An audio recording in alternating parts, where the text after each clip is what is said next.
Right మరో breaking news చూస్తున్నాం. తిరుపతి జిల్లా శ్రీహరికోటలోని భారత అంతరిక్ష ప్రయోగ కేంద్రం అన్న సతీష్ ధావన్ స్పేస్ సెంటర్ షార్ కి బాంబు బెదిరింపు వచ్చింది. షార్లో తీవ్రవాదులు ఉన్నారంటూ తమిళనాడు కమాండ్ కంట్రోల్ సెంటర్ కు అర్ధరాత్రి ఫోన్ కాల్స్ వచ్చాయి. బాంబు బెదిరింపు దృష్ట్యా శ్రీహరికోటలో భద్రతా సిబ్బంది అప్రమత్తమయ్యారు. తెల్లవారుజాము నుంచి షార్ పరిసరాల్లో అనువనువు తనిఖీలు కొనసాగిస్తున్నారు. ఇక సముద్ర మార్గాల్లోనూ తీర ప్రాంత రక్షణ దళాలు తనిఖీలు చేపట్టాయి.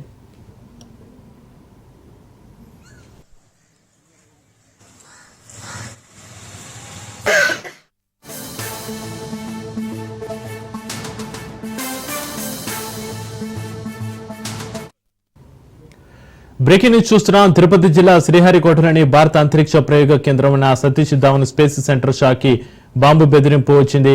షార్లో తీవ్రవాదులు ఉన్నారంటూ తమిళనాడు కమాండ్ కంట్రోల్ సెంటర్ కు అర్ధరాత్రి ఫోన్ కాల్స్ వచ్చాయి. బాంబు బెదిరింపు దృష్ట్యా శ్రీహరికోటలో భద్రతా సిబ్బంది అప్రమత్తమయ్యారు. తెల్లవారుజాము నుంచి షార్ పరిసరాల్లో అనువనువు తనిఖీలు కొనసాగిస్తున్నారు. సముద్ర మార్గాలను తీర ప్రాంత రక్షణ దళాలు తనిఖీలు చేపట్టాయి.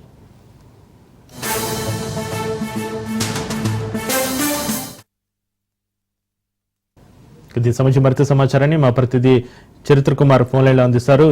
తిరుపతి జిల్లా శ్రీహరికోటలోని భారత అంతరిక్ష ప్రయోగ కేంద్రమైన సతీష్ ధావన్ స్పేస్ సెంటర్ షార్ కి బాంబు బెదిరింపు కాల్ వచ్చినట్టుగా తెలుస్తుంది. దీనికి సంబంధించి మీ దగ్గర ఉన్న అప్డేట్స్ ఏంటి? ఏదైతే సతీష్ ధావన్ స్పేస్ సెంటర్ ఈరోజు భారతదేశానికి అత్యంత ప్రతిష్టాత్మకమైనటువంటి ఈ యొక్క అంతరిక్ష కేంద్రానికైతే మాత్రం బాంబు బెదిరింపు అయితే వచ్చింది. ఏదైతే చెన్నై కేంద్రంగా ఉన్నటువంటి సిఐఎస్ఎఫ్ పోలీస్ కంట్రోల్ రూమ్ కి నిన్న రాత్రి అగాంతకులు కాల్ చేసి ఏదైతే షార్లో అయితే మాత్రం బాంబు పెట్టామంటే కూడా వాళ్ళు పరిస్థితులని చెప్పాలి. అయితే అప్పటికప్పుడే అప్రమత్తమైనటువంటి కేంద్ర బలగాలు కానీ సిఐఎస్ఎఫ్ బలగాలు కానీ అలాగే మెరైన్ పోలీసులు అలాగే మామూలు స్టేట్ పోలీసులు అందరూ కూడా అప్రమత్తమయ్యారు. ఇటు కోస్ట్ గార్డ్ కూడా సముద్ర తీర ప్రాంతంలో అలాగే అటవీ ప్రాంతంలో షార్లో కూడా విస్తృతమైన తనిఖీ నిర్వహించారు. అయితే ఇది ఒక ఫేక్ కాల్ అయితే మాత్రం ఇప్పుడు అవేర్నెస్ పరిస్థితి చెప్పాలి. వేరే ఆకతాయిలు చేసే పని కాకుండా దీన్ని అలసినప్పటికీ కూడా ఈ కాల్ పట్ల కూడా క్షుణ్ణంగా అబ్జర్వ్ చేస్తున్నారు. ఈ కాల్ ఎక్కడి నుంచి వచ్చింది అంటే దీనికి కావాలని ఆకతాయిలు చేశారా లేకపోతే దీని ఏదైనా కుట్రకోణం దాగుందా అందుకంటే అనేక కోణాలు అయితే మాత్రం దర్యాప్తు అయితే చేస్తున్న పరిశీలనలో చెప్పాలి. అంటే కొద్ది రోజుల క్రితమే ఈరోజు విమానాలకి ఎన్ని కూడా ఏంటంటే కేంద్ర ప్రభుత్వం కూడా కొన్ని సమస్యలు అంటే ఏదైతే దీనికి సంబంధించినటువంటి అన్ని విధాలుగా అప్రమత్తమైన పరిస్థితి చెప్పాలి. ఈ రోజు జరిగినటువంటి శ్రీహరికోటకు బాంబు బెదిరింపు అయితే మాత్రం కొంత ఉనికిపాటు గురి చేస్తుంది. ఈరోజు భారతదేశానికి సంబంధించి అత్యంత ప్రతిష్టాత్మకమైన అంతరిక్ష కేంద్రం ఇది. కొన్ని వందల ప్రయోగాలు ఈ రోజు సక్సెస్ఫుల్ గా రన్ చేసేటువంటి ప్రయోగ కేంద్రము. అలాగే ఈ రోజు రాబోయే రోజుల్లో కూడా ఇక్కడ గగనయాన్ అలాగే చంద్రయాన్ ప్రయోగాలకి కూడా వేదిక కానుంది. మానవ రహిత రాకెట్లు పంపించేందుకు కూడా శ్రీహరికోట ముందుకు వస్తున్న తరంలో శ్రీహరికోట లాంటి శ్రీహరికోట షార్ లాంటి ప్రతిష్టాత్మకమైన కేంద్రాలకు బాంబు బెదిరింపు రావడానికి మాత్రం ఎంతో దీని పట్ల కేంద్రంతో పాటు ఇటు రాష్ట్రంతో పాటు సిఐఎఫ్ఎస్ అన్ని రకాలైన బలగాలు కూడా అప్రమత్తమైన పరిస్థితుల్లో చెప్పాలి. జరిగినటువంటి ఈ కాల్ పట్ల కూడా క్షుణ్ణంగా అబ్జర్వ్ చేస్తున్నారు. ఇది ఆకతాయిల పన లేకపోతే ఉద్దేశపూర్వకంగా ఏదైనా ఉగ్రవాద కుట్ర దాగుందన్నటువంటి కోణంలో కూడా చర్యలు చేపట్టిన పరిస్థితులు చెప్పాలి. ఈ దర్యాప్తు పట్ల మాత్రం కొంత ముమ్మరం చేశారు. ఏదైతే భద్రతా వైఫల్యాలు ఎక్కడా లేకుండా కూడా వస్తున్నటువంటి ఉద్యోగులు కానీ అలాగే ఇటు క్వార్టర్స్ ఎంప్లాయీస్ ఉంటుంది క్వార్టర్స్ అన్ని ప్రాంతాల్లో కూడా క్షుణ్ణంగా తనిఖీలు నిర్వహిస్తున్నారు. ప్రధానంగా కోస్ట్ గార్డులు అయితే మాత్రం పూర్తిగా కూడా షార్ని చుట్టుముట్టేశాయి. అలాగే ఏదైతే ఫారెస్ట్ ప్రాంతం ఉందో ఈ ఫారెస్ట్ ప్రాంతం అంతా కూడా కోస్ట్ అంటే భద్రతా బలగాలు జల్లెడ పడిన పరిస్థితి ఉందని చెప్పాలి. ఏదైనప్పటికీ కూడా ఇప్పుడు ప్రతినిధి కాళ్ళు మాత్రం ఫేక్ కాల్ అయితే మాత్రం అదే ఫేక్ కాల్ గా భావిస్తున్న పరిస్థితి ఉందని చెప్పాలి. ఈ కాల్ పట్ల మాత్రం క్షుణ్ణమైనటువంటి విచారణ అన్ని విధాలుగా కూడా షార్కి సంబంధించిన భద్రత మాత్రం కట్టుదిట్టం చేశారు. చక్రి అయితే చరిత్ర షార్లు తీవ్రవాదులు ఉన్నారంటూ తమిళనాడు కమాండ్ కంట్రోల్ సెంటర్ కు అర్ధరాత్రి ఫోన్ కాల్స్ వచ్చాయి. బాంబు బెదిరింపు దృష్ట్యా అధికారులు ఏమంటున్నారు? అయితే ఫస్ట్ ఇక్కడ షార్ లో తీవ్రవాదులు ఉన్నారు, బాంబులు పెట్టారు. దీన్ని షార్ ని పేల్చేసేదానికి కూడా విస్తృతమైనటువంటి ప్రయత్నం చేసేందుకు కూడా ఈ కాల్ యొక్క ఉద్దేశము. కానీ ఏదైతే భద్రతా బలగాలు షార్ లోకి వెళ్ళాయో షార్ ని కూడా పూర్తిగా జల్లెడ పెట్టారు. షార్ లో ఉన్నటువంటి ఎంప్లాయీస్ క్వార్టర్స్ అలాగే ఏదైతే షార్ కి సంబంధించిన అంతా పరిసర ప్రాంతాల్లో కూడా ఒకసారి తనిఖీ చేయడంతో పాటు షార్ చుట్టుపక్కల ఉన్నటువంటి అంటే షార్ ఉన్నటువంటి సముద్ర తీర ప్రాంతాలు కానీ షార్ పక్కన ఉన్నటువంటి అటవీని కానీ కూడా అన్ని క్షుణ్ణంగా పరిశీలించిన తర్వాత ఇదంతా కూడా ఎక్కడ ఎలాంటి ఉగ్రవాదులు కానీ ఎలాంటి అన్నోన్ పర్సన్స్ దీంట్లో లేరని నిర్ధారణ వచ్చిన తర్వాత దీన్ని పేర్చాలి అభివృద్ధి పరిస్థితి ఉందని చెప్పి రైట్, థ్యాంక్ యూ చరిత్.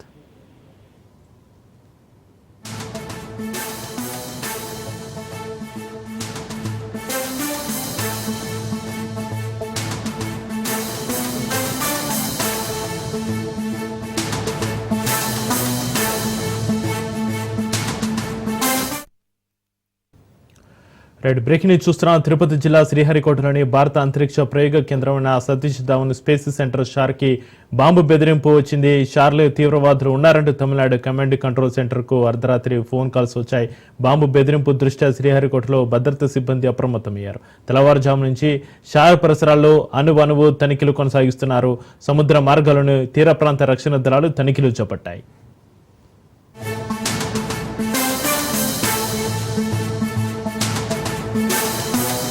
పరీక్షలు ఎదుర్కోవడానికి కూడా సిద్ధమని చెప్పినా ఇంతవరకు స్పందన లేదు.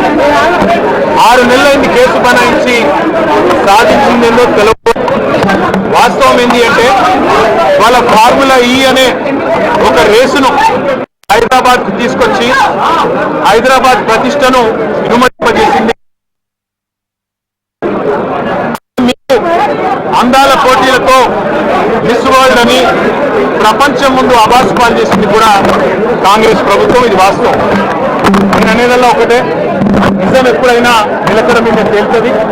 మాకు భారతదేశంలోని చట్టాల మీద న్యాయస్థానాల మీద గౌరవం ఉంది కాబట్టి ఎన్నిసార్లు విచారణకు పిలిచినా వస్తామని చెప్పినా ఇది 3వసారి పిలవడం, 3 సార్లు కాదు 30 సార్లు పిలిచినా విచారణకు సహకరిస్తాం.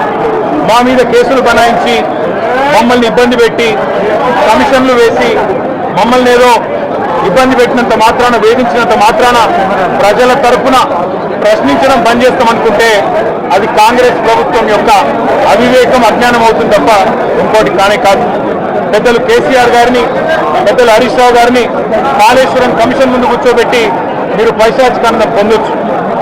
ఇవాళ ఏసీబీ ముందుకి విచారణకు పిలిపించి కొంత మానసికంగా రాక్షసానందం పొందుతూ ఉండవచ్చు.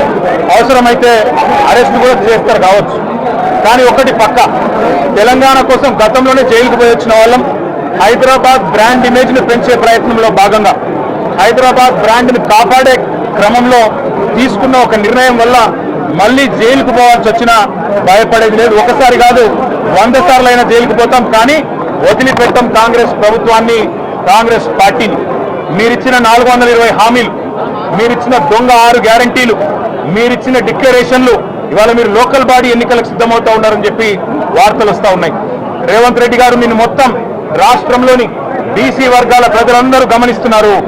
42% రిజర్వేషన్ ఇచ్చి 42% రిజర్వేషన్ ఇస్తాం అని కామారెడ్డి డిక్లరేషన్ లో చెప్పి మోసం చేసి ఈరోజు స్థానిక సంస్థల ఎన్నికలకు మరి రిజర్వేషన్ ఇవ్వకుండానే పోతున్న వైనాన్ని కూడా బీసీలు గమనిస్తా ఉన్నారు. రైతు బంధు పేరిట ఎలక్షన్ బంధుగా మార్చి ఎలక్షన్లు వచ్చినప్పుడు మాత్రమే రైతు బంధు వేస్తున్న విషయాన్ని రైతులు గమనిస్తున్నారు. నెలకు 2500 ఎగ్గొట్టిన విషయాన్ని ఈ రాష్ట్రంలోని మహిళలు గమనిస్తా ఉన్నారు. నువ్వు చేసిన మోసాన్ని ఈరోజు రాష్ట్రం దగ్గర చెప్పడానికి సమాధానం లేదు, ఏమీ లేదు. కాబట్టి ఏం చేయాలి? నువ్వు ఏదో ఒక ఎంక్వైరీ అని, ఏదో జరిగిందని, ఇదిగో పులి అంటే అదిగో తోక అని, నువ్వేమో దున్నపోతు తినిందనగానే నీకు తయారుగా నీ జోడీదారు బీజేపీ కూడా రెడీగా ఉన్నాడు. నువ్వు దున్నపోతు తినిందనగానే వాడు దుడ్డని కట్టేయని వాడికి వస్తాడు. మీ ఇద్దరి దొంగ భాగవతం, మీ ఇద్దరి దొంగ నాటకాలు తెలంగాణ ప్రజలకు అర్థమైనాయి.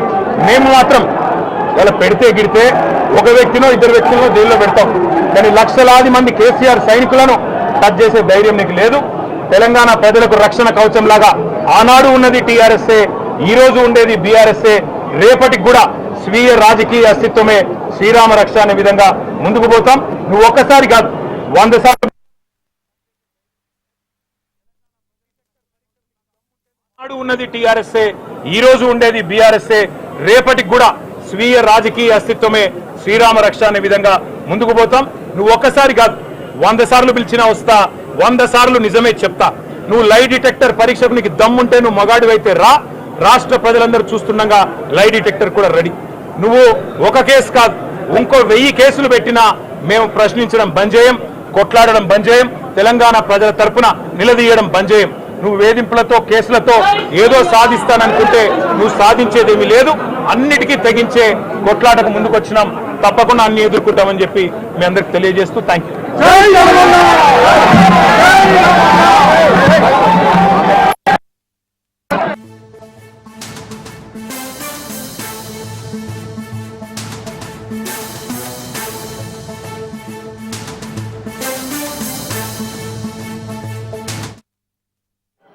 కమిషన్లు వేసి మమ్మల్ని ఏదో ఇబ్బంది పెట్టినంత మాత్రాన, వేధించినంత మాత్రాన ప్రజల తరపున ప్రశ్నించడం బంద్ చేస్తామనుకుంటే అది కాంగ్రెస్ ప్రభుత్వం యొక్క అవివేకం, అజ్ఞానం అవుతుంది తప్ప ఇంకోటి కానే కాదు. పెద్దలు కేసీఆర్ గారిని, పెద్దలు హరీష్ రావు గారిని కాళేశ్వరం కమిషన్ ముందు కూర్చోబెట్టి మీరు పైశాచికానందం పొందొచ్చు. ఇవాళ ఏసీబీ ముందుకి విచారణకు పిలిపించి కొంత మానసికంగా రాక్షసానందం పొందుతూ ఉండవచ్చు. అవసరమైతే అరెస్ట్ కూడా చేస్తారు కావచ్చు. కానీ ఒకటి పక్క, తెలంగాణ కోసం గతంలోనే జైలుకు పోయి వచ్చిన వాళ్ళం. హైదరాబాద్ బ్రాండ్ ఇమేజ్ను పెంచే ప్రయత్నంలో భాగంగా హైదరాబాద్ బ్రాండ్ని కాపాడే క్రమంలో తీసుకున్న ఒక నిర్ణయం వల్ల మళ్ళీ జైలుకు పోవాల్సి వచ్చినా భయపడేది లేదు. ఒకసారి కాదు 100 సార్లు అయినా జైలుకు పోతాం, కానీ వదిలిపెట్టాం కాంగ్రెస్ ప్రభుత్వాన్ని, కాంగ్రెస్ పార్టీని. మీరిచ్చిన 420 హామీలు, మీరిచ్చిన దొంగ 6 గ్యారంటీలు, మీరిచ్చిన డిక్లరేషన్లు ఇవాళ మీరు లోకల్ బాడీ ఎన్నికలకు సిద్ధమవుతా ఉన్నారని చెప్పి వార్తలు వస్తూ ఉన్నాయి. రేవంత్ రెడ్డి గారు నిన్ను మొత్తం రాష్ట్రంలోని బీసీ వర్గాల ప్రజలందరూ గమనిస్తున్నారు. 42% రిజర్వేషన్ ఇచ్చి 42% రిజర్వేషన్ ఇస్తాం అని కామారెడ్డి డిక్లరేషన్లో చెప్పి మోసం చేసి ఈరోజు స్థానిక సంస్థల ఎన్నికలకు మరి రిజర్వేషన్ ఇవ్వకుండానే పోతున్న వైనాన్ని కూడా బీసీలు గమనిస్తూ ఉన్నారు. రైతు బంధు పేరిట ఎలక్షన్ బంధుగా మార్చి ఎలక్షన్లు వచ్చినప్పుడు మాత్రమే రైతు బంద్ వేస్తున్న విషయాన్ని రైతులు గమనిస్తున్నారు. నెలకు 2500 ఎగ్గొట్టిన విషయాన్ని ఈ రాష్ట్రంలోని మహిళలు గమనిస్తా ఉన్నారు. 2 లక్షల ఉద్యోగాలని చెప్పి నువ్వు చేసిన మోసాన్ని ఈరోజు రాష్ట్రంలోని యువత గమనించింది. కాబట్టే నీ దగ్గర చెప్పుకోవడానికి సమాధానం లేదు, చెప్పుకునేందుకు ఏమీ లేదు. కాబట్టి ఏం చేయాలి, నువ్వు ఏదో ఒక డైవర్షన్ మీద, ఏదో ఒక రకంగా ఒక కమిషన్ అని, ఎంక్వైరీ అని, ఏదో జరిగిందని, ఇదిగో పులి అంటే అదిగో తోక అని, నువ్వేమో దున్నపోతు తినిందనగానే నీకు తయారుగా నీ జోడీదారు బీజేపీ రెడీగా ఉన్నాడు. నువ్వు దున్నపోతు తినిందనగానే వాడు దుడ్డని కట్టేయని వాడికి వస్తాడు. మీ ఇద్దరి దొంగ భాగవతం, మీ ఇద్దరి దొంగ నాటకాలు తెలంగాణ ప్రజలకు అర్థమైనాయి. మేము మాత్రం వాళ్ళ పెడితే గిడితే ఒక వ్యక్తినో 2 వ్యక్తులను జైల్లో పెడతాం, కానీ లక్షలాది మంది కేసీఆర్ సైనికులను టచ్ చేసే ధైర్యం నీకు లేదు. తెలంగాణ ప్రజలకు రక్షణ కవచం లాగా ఆనాడు ఉన్నది టీఆర్ఎస్ఏ, ఈ రోజు ఉండేది బీఆర్ఎస్ఏ, రేపటికి కూడా స్వీయ రాజకీయ అస్తిత్వమే శ్రీరామ రక్ష అనే విధంగా ముందుకు పోతాం. నువ్వు ఒక్కసారి కాదు 100 సార్లు పిలిచినా వస్తా, 100 సార్లు నిజమే చెప్తా. నువ్వు లై డిటెక్టర్ పరీక్షకు నీకు దమ్ముంటే నువ్వు మగాడివైతే రా, రాష్ట్ర ప్రజలందరూ చూస్తుండగా లై డిటెక్టర్ కూడా రెడీ. నువ్వు ఒక కేసు కాదు ఇంకో 1000 కేసులు పెట్టినా మేము ప్రశ్నించడం బంద్ చేయం, కొట్లాడడం బంద్ చేయం, తెలంగాణ ప్రజల తరపున నిలదీయడం బంద్ చేయం. నువ్వు వేధింపులతో కేసులతో ఏదో సాధిస్తాననుకుంటే నువ్వు సాధించేదేమీ లేదు. అన్నిటికీ తెగించే కొట్లాటకు ముందుకొచ్చినాం. తప్పకుండా అన్ని ఎదుర్కొంటామని చెప్పి మీ అందరికి తెలియజేస్తూ థ్యాంక్ యూ.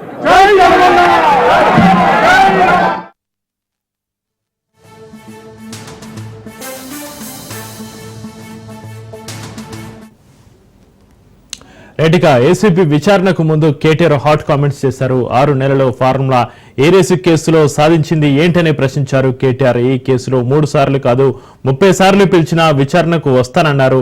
వేధించినంత మాత్రాన ప్రశ్నించడం ఆగదన్నారు. ఒకసారి కాదు 100 సార్లు అయినా జైలుకు పోతామన్నారు. రైతు బంధును ఎలక్షన్ బంధుగా మార్చారని, ఎన్నికలప్పుడే ఎలక్షన్ వచ్చినప్పుడే రైతు బంధు మార్చారన్నారు. ఇక 6 గ్యారెంటీలతో ప్రజలను మోసం చేశారని కేటీఆర్ వ్యాఖ్యానించారు. హైదరాబాద్ బ్రాండ్ ఇమేజ్ కాపాడే క్రమంలో తీసుకునే నిర్ణయంలో భాగంగా ఒకసారి కాదు 100 సార్లైనా జైలుకు పోతామన్నారు కేటీఆర్.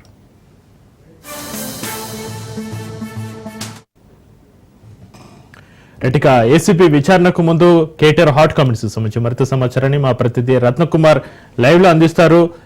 రత్నకుమార్,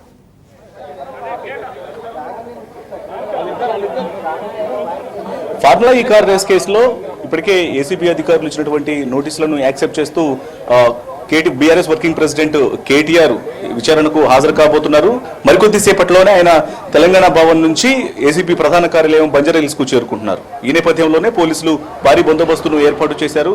పూర్తిగా అన్ని వైపులా పోలీసు బందోబస్తు అనేది ఏర్పాటై ఉంది. ఎవరైతే ఇటు కార్యకర్తలు ప్రధానంగా ఇక్కడికి వచ్చి కొంత ఆందోళనకరమైనటువంటి పరిస్థితులు ఉన్న నేపథ్యంలోనే వాటన్నిటిని కూడా రెస్ట్రిక్ట్ చేస్తూ బ్యారికేడ్స్ విధించడం జరిగింది.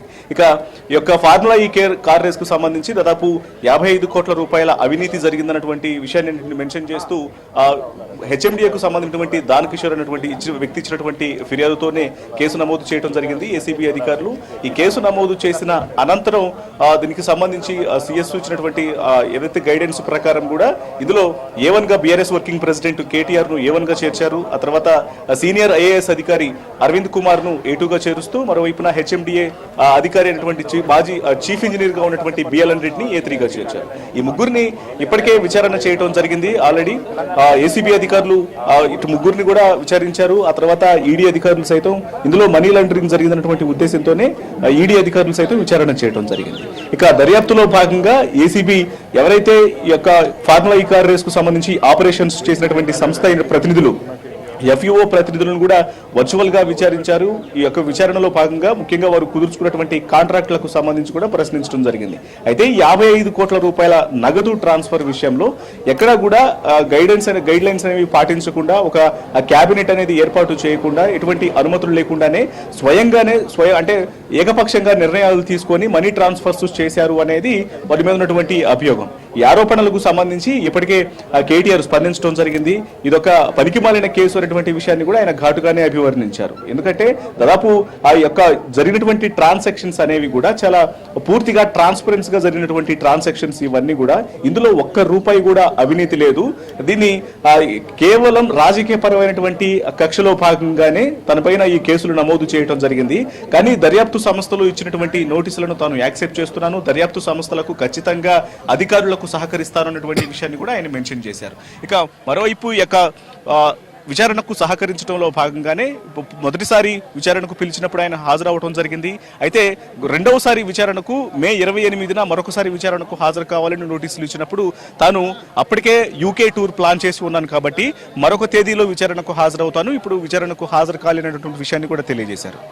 ఇక అందులో భాగంగానే ఇవాళ జూన్ 16వ తేదీన విచారణకు హాజరు కావాలంటూ కూడా ఏసీబీ మరొకసారి నోటీసులు జారీ చేయడంతో ఆ యొక్క నోటీసులను యాక్సెప్ట్ చేస్తూ వాటన్నిటికీ సంబంధించి కూడా తాను మరికొద్దిసేపట్లోనే విచారణకు హాజరు కాబోతున్నటువంటి విషయాన్ని కూడా స్పష్టం చేస్తూ నందినగర్ వాస్తు నుంచి తెలంగాణ భవన్కు వచ్చారు. తెలంగాణ భవన్ నుంచి ఇప్పుడు కొద్దిసేపట్లోనే ఆయన ఏసీబీ ప్రధాన కార్యాలయానికి చేరుకోబోతున్నారు. ఈ క్రమంలోనే మనం ఒకసారి ఆ విజువల్స్ లో కూడా చూడొచ్చు. పూర్తిగా పోలీస్ బందోబస్తు అనేది ఏర్పాటు చేయడం జరిగింది.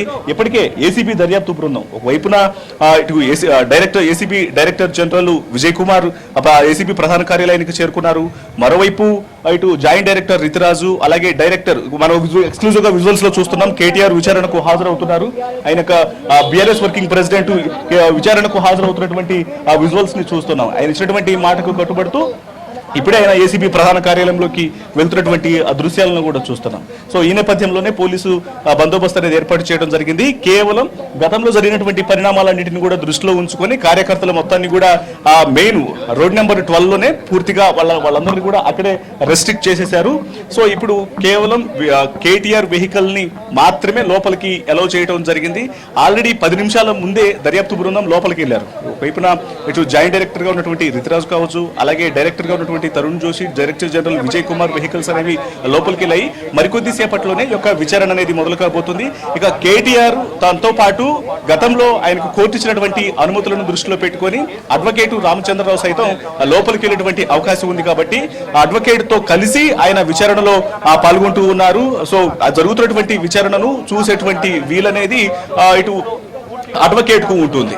ఇక ఈ యొక్క జరిగినటువంటి యొక్క ఏసీబీ సంబంధించినటువంటి అంటే ముఖ్యంగా ఫార్ములా ఈ కార్ రేస్ లో తన మీద నమోదైనటువంటి కేసులకు సంబంధించి ఈ కేసుల మీద ప్రత్యక్షంగాను పరోక్షంగాను తన యొక్క ప్రమేయం అనేది కేవలం 0% మాత్రమే. తన యొక్క ఇన్వాల్వ్మెంట్ కు సంబంధించి జరిగినటువంటి ట్రాన్సాక్షన్స్ అనేవి కూడా పూర్తిగా అధికారుల ద్వారా జరిగినటువంటి ట్రాన్సాక్షన్స్ అనేవి ఇవన్నీ కూడా వాళ్ళు తీసుకున్నటువంటి నిర్ణయాలు. దాన్ని కేవలం మంత్రిగా తనకు అప్రూవల్ మాత్రమే ఇచ్చాను తప్ప తను ఎటువంటి యొక్క ట్రాన్సాక్షన్స్ లో కూడా ఎక్కడ ఒక్క రూపాయి కూడా అవినీతి జరగలేదు. ఈవెంట్ అనేది కండక్ట్ చేసినటువంటి మాట వాస్తవం. ఈవెంట్ ద్వారా హైదరాబాద్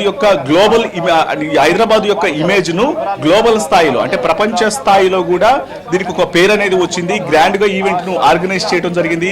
ఇప్పుడు 55 కోట్ల రూపాయల అవినీతి జరిగిందని చెబుతూ ఉన్నారు. కానీ ఈ యొక్క ఈవెంట్ ను కండక్ట్ చేయడం ద్వారా దాదాపు 500 కోట్ల రూపాయలకు పైగానే ఒక బెనిఫిట్స్ అనేవి వచ్చాయి, లాభం అనేది జరిగింది. దానికి సంబంధించి మాట్లాడకపోవడం అనేది ఆశ్చర్యకరంగా ఉంది.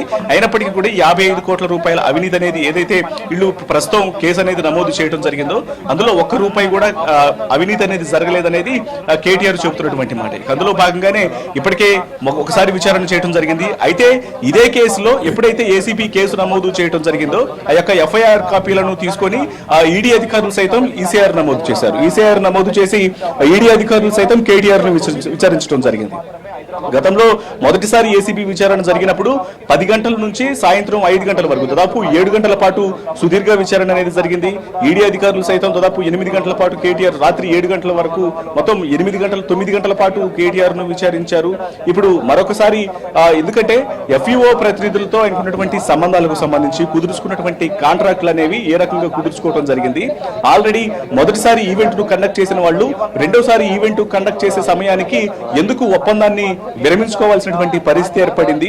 అసలు ట్రాన్సాక్షన్స్ అనేవి ఎన్ని కోట్ల రూపాయలకు చేసుకున్నారనేటువంటి పూర్తి లావాదేవీలన్నింటినీ కూడా ఇప్పుడు ఈ యొక్క విచారణలో తెలుసుకున్నటువంటి అవకాశాలు ఉంటాయి దర్యాప్తు బృందం. సో వీటన్నిటి మీద ఇప్పటికే కేటీఆర్ చాలా స్పష్టంగా తెలియజేయడం జరిగింది. తాను ఖచ్చితంగా దర్యాప్తుకు సహకరిస్తాను. గతంలో తాము ఇప్పటికీ కూడా ఆయన ఎక్స్ వేదికగా ఒక 2 రోజుల క్రితమే ఒక విషయాన్ని కూడా చాలా స్పష్టంగా తెలియజేశారు. ఎప్పుడైతే ఏసీబీ అధికారులు నోటీసులు ఇచ్చారో నోటీసులు ఇచ్చిన అనంతరం ఎక్స్ వేదికగా ఆయన ఒక విషయాన్ని తెలియజేశారు. తాను ఖచ్చితంగా విచారణకు సహకరిస్తాను. ఇందులో ఒక్క రూపాయి కూడా అవినీతి అనేది జరగలేదు. తాను ఖచ్చితంగా కేవలం ఇది ఏసీబీ అంటే దర్యాప్తు సంస్థలను దుర్వినియోగం చేస్తూ వారి యొక్క అధికారాలను దుర్వినియోగం చేస్తూ సీఎం రేవంత్ రెడ్డి యొక్క పన్నాగాలన్నీ పడుతూ ఉన్నారు. ఇవన్నీ కాదు, గతంలో ఆయన సైతం నోట్ల కట్టలతో అంటే పట్టుబడినటువంటి సందర్భాలు ఉన్నాయి. సో వీటన్నిటికీ సంబంధించి కూడా తాము లై డిటెక్టర్ పరీక్షలకు సిద్ధంగా ఉన్నాను. ప్రజా కోర్టులోనే తాము తేల్చుకుంటాము. ఒక న్యాయ నిర్ణేతను పెట్టి తాము ఎటువంటి అవినీతికి పాల్పడలేదనే విషయాన్ని ప్రూవ్ చేసుకోవాలి అని చెప్పని నేను రెడీగా ఉన్నాను. ఎందుకు ముందుకు రావట్లేదనేటువంటి ప్రశ్నలు సంధించినటువంటి పరిస్థితి కూడా ఉంది. సో వీటన్నిటికీ అంటే అనేక రకాలైనటువంటి వ్యాఖ్యల అనంతరం ఒకవైపున బీఆర్ఎస్ నుంచి ఇటు కాంగ్రెస్ మీద ప్రజాపాలనను పక్కన పెట్టారు. అసలు ఇచ్చినటువంటి హామీలను మొత్తాన్ని కూడా తొంగలో తొక్కి కేవలం కక్షపూరితమైనటువంటి పాలన మాత్రమే చేస్తున్నారు, అధికార దుర్వినియోగాలకు పాల్పడుతున్నారు అంటూ ఒకవైపున బీఆర్ఎస్ విమర్శిస్తోంది. మరోవైపున ఆ కాంగ్రెస్ గత 10 ఏళ్ల కాలంలో 10 ఏళ్ల పాటు అంటే ఆ పాలించినటువంటి గత బీఆర్ఎస్ ప్రభుత్వం వ్యవస్థ మొత్తాన్ని కూడా దుర్వినియోగం పరిచిందనేది కాంగ్రెస్ నాయకులు చెబుతున్నటువంటి మాట. సో ఇటు ఇరుపక్షాలు రాజకీయపరమైనటువంటి మాటలు ప్రతి మాటల మధ్యలోనే ఈ యొక్క కేసులకు సంబంధించి ఇప్పుడు కేటీఆర్ యొక్క విచారణ రెండవసారి ఏసీబీ విచారణ అనేది కొంత ఉత్కంఠను సంతరించుకుంది. ఎందుకంటే గతంలో విచారించినప్పుడే ఏసీబీ మొదటిసారి కేటీఆర్ ను విచారించినప్పుడు ఆయన ఖచ్చితంగా అరెస్ట్ చేస్తారనేటువంటి అనేక రకమైనటువంటి వాదనలు నడిచాయి. చాలా ఉత్కంఠమైనటువంటి పరిణామాలు జరిగాయి. అసలు సాయంత్రం 5 గంటల వరకు ఆయన బయటకు వచ్చి మీడియాతో మాట్లాడేంత వరకు కూడా ఆయనను రిలీజ్ చేయబోతున్నారు, కేవలం విచారించి పంపించేస్తారని మాత్రం చాలా మంది ఆల్మోస్ట్ ఆయన అరెస్ట్ చేసే అవకాశాలు ఎక్కువగా ఉంటాయనే భావించారు. కానీ కేటీఆర్ బయటకు వచ్చిన తర్వాత మాత్రం చాలా కాన్ఫిడెంట్ గా మీడియాతో మాట్లాడుతూ ఇలాంటి విచారణలు ఎన్ని చేసినా సరే తను ఎటువంటి అవినీతికి పాల్పడలేదు, ₹1 కూడా ఎటువంటి అవినీతి అనేది యొక్క వ్యవహారంలో ఎఫ్ఈఓ కేసులో జరగలేదు కాబట్టి వాటన్నిటిని ఫేస్ చేయడానికి సిద్ధంగా ఉన్నటువంటి విషయాన్ని తెలియజేశారు. ఇక ఇప్పుడు ఎన్నిసార్లు విచారణకు సంబంధించి కూడా నోటీసులు జారీ చేసినా సరే అధికారులకు దర్యాప్తు సంస్థలకు సహకరిస్తారన్నటువంటి విషయాన్ని చెప్పారు కాబట్టి వాటన్నిటిని కూడా నిజం చేస్తూ ఇప్పుడు కొద్దిసేపటి క్రితమే ఆయన బంజారాహిల్స్ ఏసీబీ ప్రధాన కార్యాలయంలోకి వెళ్లారు ఏసీబీ విచారణను ఎదుర్కోవడం కోసం. Right, thank you Ratnakumar.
Right.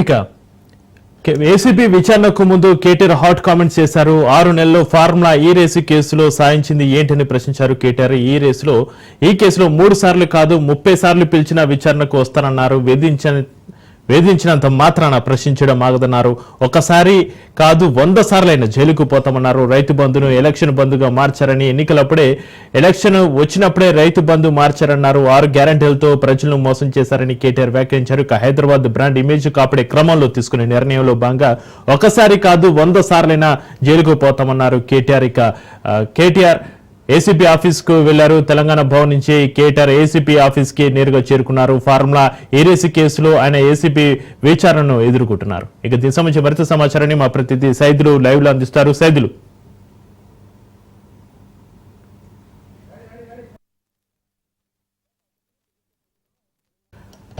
Right. Saidulu, KTR ACP office కి చేరుకున్నారు. మీ దగ్గర ఉన్న అప్డేట్స్ ఏంటి? కేటీఆర్ ఏసీబీ కార్యాలయానికి చేరుకున్నారు. ఏసీబీ కార్యాలయం లోపలికి వెళ్లారు. మరి కాసేపట్లో టీఆర్ఎస్ వర్కింగ్ ప్రెసిడెంట్ కేటీఆర్ ని ఏసీబీ విచారించడానికి ఫార్ములా యూరియస్ కేసుకు సంబంధించి ఏసీబీ మరోసారి కేటీఆర్ విచారణకు రావాలని నోటీసులు జారీ చేసిన నేపథ్యంలో ఆయన తెలంగాణ భవన్ నుంచి నేరుగా ఏసీబీ కార్యాలయానికి వెళ్లారు. అయితే ఏసీబీ విచారణకు హాజరయ్యే ముందు కేటీఆర్ మీడియాతో మాట్లాడారు. ఆయన కొన్ని కీలక వ్యాఖ్యలు చేశారు. ఈ కేసు విషయంలో నన్ను అరెస్ట్ చేస్తారని నాకు తెలుసు. నాకు జైలు కొట్టేది కాదు. తెలంగాణ కోసం అనేక సార్లు నేను జైలుకు వెళ్లిన వ్యక్తిని. కాంగ్రెస్ పార్టీ ఇచ్చినటువంటి హామీలు అమలయ్యే వరకు ప్రజల వైపు ఉండి పోరాడతాము. బీఆర్ఎస్ పార్టీ ఆ విధంగా ముందుకెళ్తుంది. సో ఐతిహాసిక ఆనందం పొందేందుకు మాత్రమే నా పైన ఈ కేసు నమోదు చేస్తున్నారని చెప్పి అని చెప్పారు. 4 గోడల మధ్య నన్ను విచారించడం కాదు. నిజంగా నేను తప్పు చేస్తే ఫార్ములా ఈరేస్ సంబంధించి 4 కోట్ల ప్రజలకు తెలిసేలా అసెంబ్లీ సాక్షిగా విచారణకి అసెంబ్లీ సాక్షిగా దీనిపైన చర్చిద్దామని చెప్పేసి నేను మాట్లాడితే రేవంత్ రెడ్డి గుర్తించకుండా అసెంబ్లీ సాక్షిగా ఆయన పారిపోయాడని చెప్పేసి కూడా ఆయన చెప్పారు. దీని తర్వాత ఇక ఖచ్చితంగా ఈ యొక్క కేసు విషయంలో ఖచ్చితంగా నేను కలిగిన ముఖ్యంలో బయటకు వస్తాను. ఎందుకంటే మాకు చట్టాలంటే గౌరవం ఉంది, న్యాయం అంటే గౌరవిస్తాము. 3 సార్లు కాదు కదా 30 సార్లు నేను ఏసీబీ పిలిచిన విచారణకు పిలిచా నేను వెళ్తానని చెప్పేసి కూడా ఆయన చెప్పారు. కాంగ్రెస్ పార్టీ ఇచ్చిన హామీలు అమలైనంత వరకు కూడా నేను ఖచ్చితంగా ప్రజల వైపు ముందు పోరాడతామని చెప్పేసి కూడా ఆయన చెప్పారు. దీంతో పాటుగా కొన్ని ఆయన కీలక వ్యాఖ్యలు చేశారు. కాంగ్రెస్ పార్టీ అధికారంలోకి వచ్చిన తర్వాత ప్రజలకు చేసేది ఏమీ లేదు. దున్నపోతూ ఏమైందంటే దూరం కట్టేమని బీజేపీ అంటుంది. ఇది ఇలా వైఖరి అని చెప్పేసి కూడా ఆయన చెప్పారు. ఇక దాంతో పాటుగా ముఖ్యంగా బీసీలకు సంబంధించి 42% రిజర్వేషన్ హామీ ఇచ్చారు కాంగ్రెస్ పార్టీ అధికారంలోకి వచ్చిన తర్వాత. ఆ హామీ నిలబెట్టకుండానే స్థానిక సంస్థల ఎన్నికలకు వెళ్ళి సిద్ధంగా ఉన్నారు. ఇవన్నీ కూడా బీసీలు గమనిస్తున్నారని చెప్పేసి కూడా ఆయన చెప్పారు. ఖచ్చితంగా బీసీల వైపు నేను పోరాడతామని చెప్పేసి కూడా ఆయన చెప్పారు. దీంతో పాటుగా ఇంకా ఖచ్చితంగా ఈ యొక్క కేసుకు సంబంధించి అనేక విషయాలు నన్ను ఈ యొక్క విచారణలో భాగంగా ప్రతి ప్రశ్నకు నేను సమాధానం చెప్తానని చెప్పేసి కూడా ఆయన చెప్పారు. దీంతో పాటుగా ఇక అసెంబ్లీ సాక్షిగా 4 కోట్ల ప్రజల ముందు చర్చిద్దామంటే కేసుకు సంబంధించి అదే మన చర్చించే దమ్ము ధైర్యం అయితే రేవంత్ రెడ్డి పారిపోయారు. ఈ మధ్య కాలంలో కాంగ్రెస్ పార్టీ అధికారంలోకి వచ్చిన తర్వాత అందాల పోటీలు చేసి నిర్వహించారు. అందాల పోటీలు పెట్టి అభాస్పాలు వేయాలని చెప్పేసి కూడా ఆయన చెప్పారు. సో మరి చూడాలి. కొద్దిసేపటి క్రితమే BRS working president KTR Telangana Bhavan నుంచి నేరుగా ఏసీబీ కార్యాలయానికి వెళ్ళారు. ఏసీబీ విచారణకి మరి కాసేపట్లో ఆయన హాజరవుతారు. ప్రస్తుతం మనతో గడ్డం శ్రీనివాస్ యాదవ్ ఉన్నారు. ఒకసారి మాట్లాడదాం.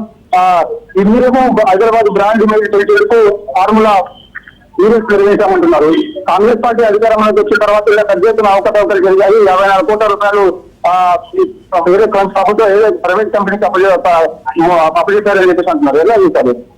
అవకతవకలు అంటే ఏమి, కరప్షన్ అంటే ఏమి, అవినీతి అంటే తెలుసుకుంటే మంచిది. ఇవాళ 55 కోట్లు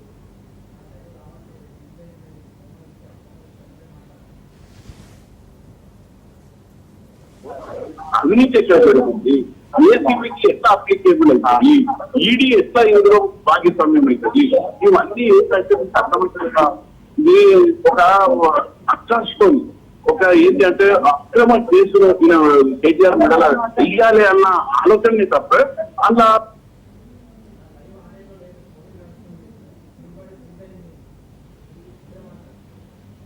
దానిని ఒక గుండె చేస్తే ఏమొస్తుంది? ఏమి రాదు. కేటీఆర్ గారు చాలా స్పష్టంగా ఉన్నారు. ఈ కేసు నుంచి స్వచ్ఛందంగా మంచిగా నిజాయితీగా బయటకు వస్తారని కేటీఆర్ గారు చెప్పారు. ఖచ్చితంగా ఉంటారు. ఇందులో ప్రజలకు కూడా తెలిసిపోయింది. ఇలా ఎటువంటి అవినీతి లేదు, అక్రమాలు లేవు. ఏసీబీ అవసరం లేదు, ఈడీ అవసరం లేదు. ఇలా మనీ లాండరింగ్ అంట, అవినీతి జరగదు. మనీ లాండరింగ్ ఎట్లయితుంది, ఆ ఇస్త్రీ ఎట్లయితుంది, ఇంకా మనీ జరగలేదు. ఇలాంటి విషయాలన్నీ ప్రజలు గమనిస్తున్నారు. కాకపోతే కొన్ని రోజులు రేవంత్ రెడ్డి గారికి ఆనందం కలిగొచ్చేమో కానీ ఇందులో ఎటువంటి పద్ధతులు ఎదురు చేస్తాం. కాంగ్రెస్ పార్టీ అధికారంలోకి వచ్చిన తర్వాత పైశాచిక ఆనందం మాత్రమే తెలుస్తున్నారని చెప్పేసి కూడా బీఆర్ఎస్ పార్టీ నాయకులు చెప్తున్నారు. కడిగిన ముఖ్యంగా కేటీఆర్ బయటకు వస్తారని చెప్పేసి అంటున్నారు. ఎందుకంటే అన్ని నిర్ణయాలు తీసుకున్న తర్వాతనే అసలు ఫార్ములా యూనిట్ సంబంధించి కంపెనీకి డబ్బులు 54 కోట్ల రూపాయలు చెల్లించారే తప్ప ఎక్కడ కూడా ఇందులో అవినీతికి తావలేదని చెప్పేసి కూడా చెప్తున్నారు. సైదులు కేటీఆర్ ను జనవరి 9న 4 విచారణ అధికారుల బృందం 7 గంటల పాటు విచారించిన ప్రశ్నతి అయితే ఈ రోజు ఎంతమంది విచారణ అధికారులు ప్రశ్నించే అవకాశం ఉంది సైదులు? చెప్పి చూడాలి. మరి విచారణ సాగలేరు కాబట్టి మరి ఏటీపీ అధికారులు అంటే మనకు తెలిసిన సమాచారం అయితే మాత్రం ఒక 5 ఏటీపీ అధికారులు కేటీఆర్ విచారిస్తారని చెప్పేసి మనకైతే సమాచారం అయితే అందుతుంది. సో ఇంకా 5 కూడా మధ్యాహ్నం వరకు అంటే టైం సమయం అయితే మనకి చూస్తే మాత్రం 10 అవుతుంది. కాబట్టి ఖచ్చితంగా కేటీఆర్ మాత్రం దాదాపుగా 2 గంటల వరకు కూడా లంచ్ మధ్యాహ్నం లంచ్ సమయంలో కొంత విరామం ఉంటుంది. తర్వాత 2 గంటల వరకు కూడా ఏసీబీ అధికారులు కేటీఆర్ ని విచారించే అవకాశం ఉన్నట్టు కూడా మనకైతే సమాచారం ఉంటుంది. మొత్తం ఏసీబీ అధికారులు 5 ఉంటారు. 5 కేటీఆర్ ని ఏసీబీ విచారణలో విచారించబోతున్నారు. అయితే కేటీఆర్ తో పాటుగా ఓన్లీ అడ్వకేట్స్ మాత్రమే లోపలికి వెళ్తారు. బీఆర్ఎస్ పార్టీ నాయకులందరూ కూడా అడ్మిషన్ ఏసీబీ విచారణలు చేసినప్పుడు కూడా లోపలికి ఎవరికి అనుమతి లేదు. కొత్త మనతో కొంతమంది ఉన్నారు, మాట్లాడదాం. చెప్పండి, ఈ కేసు విషయంలో మీరు ఒకవైపేమో ఇది Telangana brand image, Hyderabad brand image మేము నిర్వహించామంటున్నారు. మరి మీరేమో కాంగ్రెస్ పార్టీ అధికారంలోకి వచ్చిన తర్వాత అవినీతి జరిగింటున్నారు. ఇప్పటి గుర్తుపెట్టుకోండి, ఫార్ములా యూనిట్ అనేది ఈ భారతదేశంలోనే మొట్టమొదటిగా నిర్వహించినటువంటి వ్యక్తి ఎవరంటే అది కేటీఆర్ గారు మాత్రమే. అంటే భారతదేశం ఈ ఫార్ములా యూనిట్ అనేది ఇప్పుడు గుర్తుపెట్టుకోండి, ఇంగ్లాండ్, బ్రెజిల్ లో, ఫ్రాన్స్ లాంటి గొప్ప గొప్ప దేశాలు మాత్రం నిర్వహిస్తారు. భారతదేశం ఇప్పటి వరకు ఏ ప్రభుత్వము నిర్వహించకుండా ఓన్లీ హైదరాబాద్ లో నిర్వహించాలంటే అది కేటీఆర్ గారు చెప్తే దాని యొక్క ముఖ్య ఉద్దేశం ఏంటంటే హైదరాబాద్ లో ఎలక్ట్రానిక్ వాహనాలను పెంచాలి, పొల్యూషన్ లో తగ్గించాలి, అదేవిధంగా మంచి మంచి కంపెనీలు ఇక్కడ తీసుకురావాలి, హైదరాబాద్ ఇమేజ్ ప్రపంచ దేశాలతో పోటీ లక్ష్యంతో కేటీఆర్ గారు ఈ కార్ రేస్ అనేది నిర్వహించారు. ఇది ఒకటి ఇక్కడ అవినీతి జరిగింది, అసలు అవినీతి లేదు. ఇలా ఈ కార్ రేస్ ఇక్కడ నిర్వహించాలనే ఉద్దేశంతోనే ఏమన్నారు, సంస్థకు 55 కోట్లు 65 కోట్లు పంపించడం, ఏది HMDA పంపించడం జరిగింది. ఇంకా అవినీతి ఉన్నది. ఇంకా ఒక ఈ కార్ రేస్ ఇక్కడ నిర్వహిస్తే హైదరాబాద్ ఇమేజ్ పెరిగినది కదా, ఇక్కడ పెట్టుబడులు పెరుగుతాయి. ఇక్కడ ఒకటి గుర్తుపెట్టుకొని ఈ కార్ రేస్ ఇక్కడ నిర్వహించడం వల్ల 700 కోట్ల లాభాలు వచ్చింది తెలంగాణ ప్రభుత్వానికి. ఇంత జ్ఞానం మన రేవంత్ రెడ్డికి లేకపోవడం, హైదరాబాద్ ఇమేజ్ ఏ విధంగా డెవలప్ చేయాలన్న ఆలోచన రేవంత్ రెడ్డి లేకపోవడం సిగ్గుచేటు. రేవంత్ రెడ్డి ఈ కార్ రేస్ నిర్వహించకపోవడం వల్ల ఈరోజు చెన్నైకి తరలిపోవడం అనేది తన కాంగ్రెస్ మిత్రపక్షమైనటువంటి డిఎంకే పార్టీ ఈరోజు ఈ కార్ రేస్ నిర్వహించింది. అవినీతి జరిగితే డిఎంకే పార్టీ నిర్వహించారు కదా. ఏంటంటే మనోనికి ఇచ్చినటువంటి 6 గ్యారెంటీలు అమలు చేయక, ఇచ్చినటువంటి 40 హామీలు అమలు చేయక చాట కాక డైవర్షన్ పాలిటిక్స్ లో బాగానే కేటీఆర్ గారిని ఈరోజు ఏసీపీకి కేటీఆర్ గారు ఏసీపీకి పోయిన తర్వాత అసలు ఎక్కడ అవినీతి లేదు. తను ఏమేమి చేసిరో తెలంగాణ రాష్ట్రానికి హైదరాబాద్ ఏ విధంగా అభివృద్ధి తోడ్పడారో ఆ విధంగా చెప్తారో సరైన మొత్తం తీరు మళ్ళీ బయటకు వస్తారని మేము చూస్తున్నాం కదా. ఇక్కడ అవినీతి అక్కడ ఏది లేదు కానీ కావాలని కుట్రపూరితంగా కేసులు మన సైదులు ఈ రోజు విచారణతో ఫార్ములా ఈరేసీ కేసు ఒక కొలిక్కి వచ్చే అవకాశం ఉందా సైదులు? చూడాలి. మొత్తంగా మరి 3 సార్లు ఇప్పటి వరకు అయితే కేటీఆర్కి 3 సార్లు ఎస్పీ నోటీస్ ఇచ్చింది. 3 సార్లు కాదు 30 సార్లు పిలిచినా వెళ్తానని కేటీఆర్ చెప్తున్నారు. కాబట్టి మరి ఇంతటితో స్టాప్ పడుతుందా, మరోసారి ఏమైనా కేటీఆర్ ఏసీబీ అధికారులు విచారణకి పిలుస్తారనేది కూడా మనకి మరి కాసేపట్లో అంటే విచారణ తర్వాత తెలిసే అవకాశం ఉంటుంది. ఈ విషయాన్ని అధికారికంగా ఏసీబీ ఇక్కడ చెప్పరు. కాబట్టి మరి చూడాలి. ఎందుకంటే ఏసీబీ అధికారులు ఇప్పుడు ప్రశ్నించే కొన్ని కీలకమైన అంశాలకు సంబంధించి కేటీఆర్ అడిగే అవకాశం ఉంటుంది. కాబట్టి 54 కోట్ల రూపాయలు ఎందుకు దాడి మళ్ళీ ఇచ్చారు, అవి ప్రైవేట్ కంపెనీకి ఎందుకు చెల్లింపు చేశారు కేబినెట్ ఆమోదం లేకుండా అనేది ప్రశ్న. కాబట్టి చూడాలి. మరి ఈ ప్రశ్నలకు కేటీఆర్ ఇప్పుడు చెప్పే సమాధానం ఏదైతుందో అప్పుడు సమాధానం మరి ఏపీ అధికారులు సంతృప్తి చెడుతారా లేదు ఒకవేళ సంతృప్తి చెందితే ఇదే లాస్ట్ విచారణ అని కూడా మనం చెప్పుకోవచ్చు. ఏదైనా సంతృప్తి చెందకపోతే మాత్రం ఖచ్చితంగా మరోసారి కేటీఆర్ ని ఏపీ అధికారులు విచారణకి పిలిచే అవకాశం ఉంటున్నది కూడా మనకైతే సమాచారం అయితే అందుతుంది. సో అలాగే మరి మనం 2 గంటల తర్వాత అంటే ఈసీబీ విచారణ కేటీఆర్ విచారణ పూర్తయిన తర్వాతనే మనకి స్పష్టత వచ్చే అవకాశం అయితే కనిపిస్తుంది. అయితే సదరు విచారణ అధికారుల బృందం ఎన్ని గంటల పాటు కేటీఆర్ ను విచారించే అవకాశం ఉందంటున్నారు? మధ్యాహ్నం 2 గంటల వరకు కూడా టీఆర్ఎస్ వర్తించినటువంటి కేటీఆర్ ని ఏపీ అధికారులు 5 విచారించే అవకాశం కనిపిస్తుంది. ఎందుకంటే గతంలో హెచ్ఎల్డీఏ కమిషనర్ గా పనిచేసినటువంటి అరవింద్ కుమార్ వాంగ్మూలం, దాంతో పాటుగా అప్పుడు హెచ్ఎల్డీఏ సీఈఓగా ఉన్నటువంటి కిరణ్ రెడ్డి విచారించినటువంటి వాంగ్మూలం ఇవన్నీ కూడా ముందు నుంచి కేటీఆర్ ని విచారించే అవకాశం కనిపిస్తుంది. ఎందుకంటే కేటీఆర్ ఆదేశాల మేరకు మేము ఈ యొక్క నిధులను 54 కోట్ల రూపాయల హెచ్ఎల్డీఏ నిధులను ఆ యొక్క ఫార్ములా యూఎస్ ప్రైవేట్ కంపెనీ ఎవరైతే నిర్వహిస్తున్నారో వారికి మేము చెల్లించామని చెప్పేసి చెప్పారు. కాబట్టి సో ఆ గతంలో ఈ అరవింద్ కుమార్ విచారించిన సమయంలో ఆయన చెప్పిన వారికి అదేవిధంగా అప్పుడు హెచ్ఎండిఏ సీఈఓగా ఉన్నటువంటి బీఆర్ విచారిస్తున్నారు వాటి వాంగ్మూలాలు ఈ రెండు కూడా ముందు పెట్టి కేటీఆర్ విచారిస్తారు. మరి అయితే ఆ ప్రశ్నలకు కేటీఆర్ సమాధానం ఏ విధంగా ఇస్తారు ఏంటనేది కూడా మనకి తెలియాల్సి ఉంటుంది. సంతృప్తి చెందితే ఇది లాస్ట్ ఉంటుంది, లేదంటే మాత్రం మరోసారి ఏసీబీ అధికారులు కేటీఆర్ తెలిసే అవకాశం అయితే కనిపిస్తుంది. కేటీఆర్ మాత్రం కొన్ని ఛాలెంజ్ కూడా చేశారు. దమ్ముంటే రేవంత్ రెడ్డికి లేకపోతే డిటెక్టర్ టెస్ట్ కి రిటమాలిటీ టెస్ట్ కూడా ఆయన సవాల్ చేశారు. మరి చూడాలి ప్రతి ప్రశ్న కూడా నేను ఖచ్చితంగా సమాధానం చెప్తానని చెప్పేసి కూడా చెప్పారు. తెలంగాణ భవన్లో ఇంటర్వ్యూ విచారణ కాగలేమని కూడా చెప్పారు. కాబట్టి మధ్యాహ్నం 2 గంటల వరకు కూడా 5 ఏపీ అధికారులు కేటీఆర్ ని విచారించనున్నారు. Right, thank you సదిల్.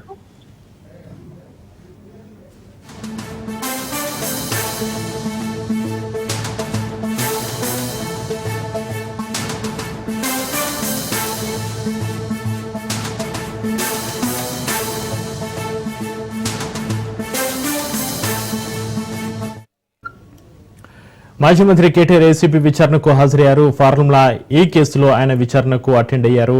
కేటీఆర్ వెంట అడ్వకేట్ రామచంద్రరావు ఉన్నారు. ఇక ఫార్ములా ఈ కార్ రేసు కేసులో A1గా ఉన్న కేటీఆర్ ప్రభుత్వ సంస్థల అనుమతి లేకుండానే విదేశీ సంస్థకు నగదు చెల్లించినట్టుగా ఆరోపణలు ఎదుర్కొంటున్నారు.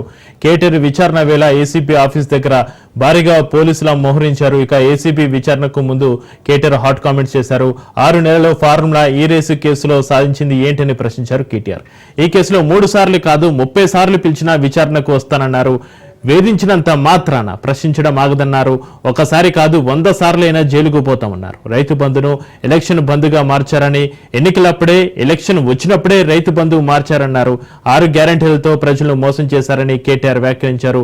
హైదరాబాద్ బ్రాండ్ ఇమేజ్ కాపాడే క్రమంలో తీసుకునే నిర్ణయంలో భాగంగా ఒక్కసారి కాదు 100 సార్లైనా జైలుకు పోతామన్నారు కేటీఆర్.